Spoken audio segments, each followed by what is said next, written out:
I'm Jackson Gay, director of Power of Sale. The play was sent to me, and I read it in one sitting, and it was just so timely, and just so good.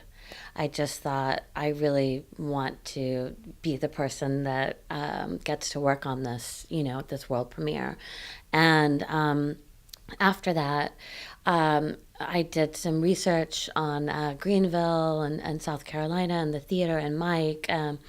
And it just seemed like such a cool place, an exciting place, that I thought I have to go. The structure of the play, the way that it moves forward, and the way that it then does sort of a U-turn and goes back, where you get a chance to revisit things that you thought that you knew, and actually see what really happened. And, so the thriller sort of mystery aspect of it is very unusual and exciting. Just dramaturgically, that's exciting. Also, the play reminded me of almost like a Greek tragedy when I read it, and I think that that's very unique, actually, to have a play that's so successful, and uses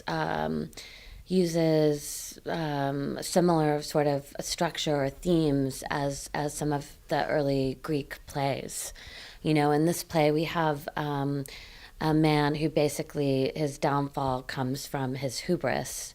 And I think that that's something that anybody can relate to, just wanting to be the best and wanting to be the most respected and the most successful, and how that sometimes makes you do things that you didn't think that you would ever do, or it brings out those parts of you that are really unattractive,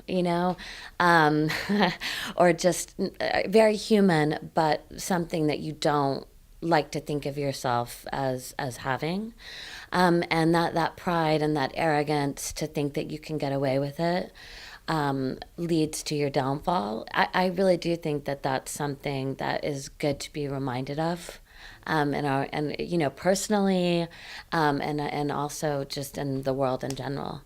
I think one thing that's very successful, by Paul in the writing of it, is he does take very timely, really important issues that all Americans are dealing with, no matter what, every day.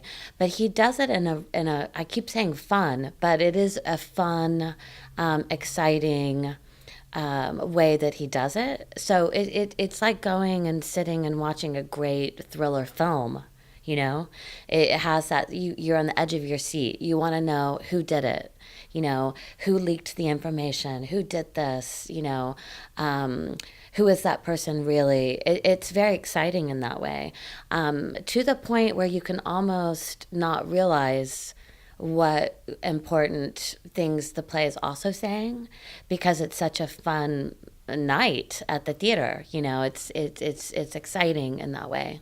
I really love being a freelance director, and one of the main reasons is because I love going and meeting new communities of people and seeing. I love to travel. I love to see different parts of the world, and so I am very used to it at this point, and my family is very used to it. My daughter will say, "Where are we going this time?"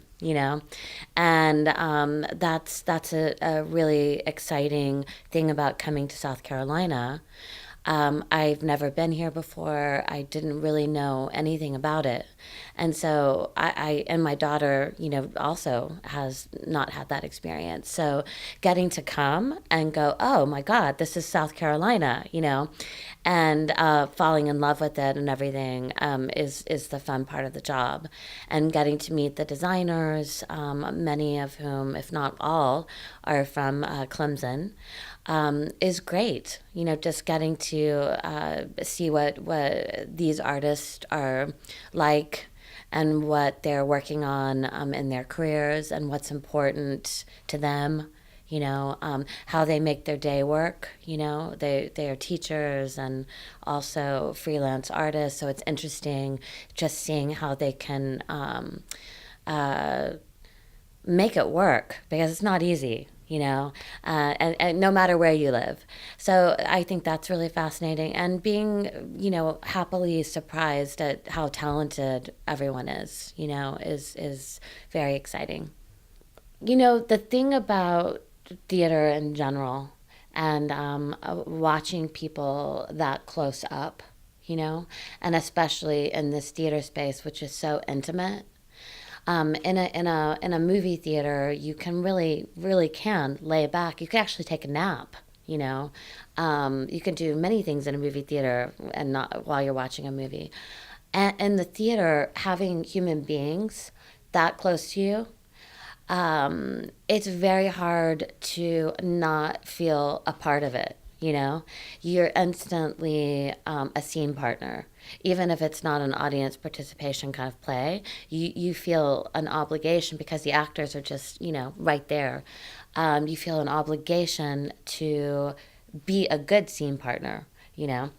And I think seeing real human beings, seeing their faces, hearing it in that way with that intimacy makes you feel like you also need to think about your own life and how it fits into this. And also it makes you also really have that connection with the sense of danger, because if people are right there, so if they're in danger, you're in danger. So I like that part of it, that sort of danger, scary, immediate, in your face, literally in your face, kind of experience. And I think watching those actors in this play, actually watching them transition from scene to scene, is part of the storytelling, and that you wouldn't get in film. In film, you would jump cut to the next thing. Here, you watch them have to like get up and move something to another location, and it becomes part of the experience. They can't hide. You see everything that everybody's doing, and that's exciting and a dangerous kind of thing.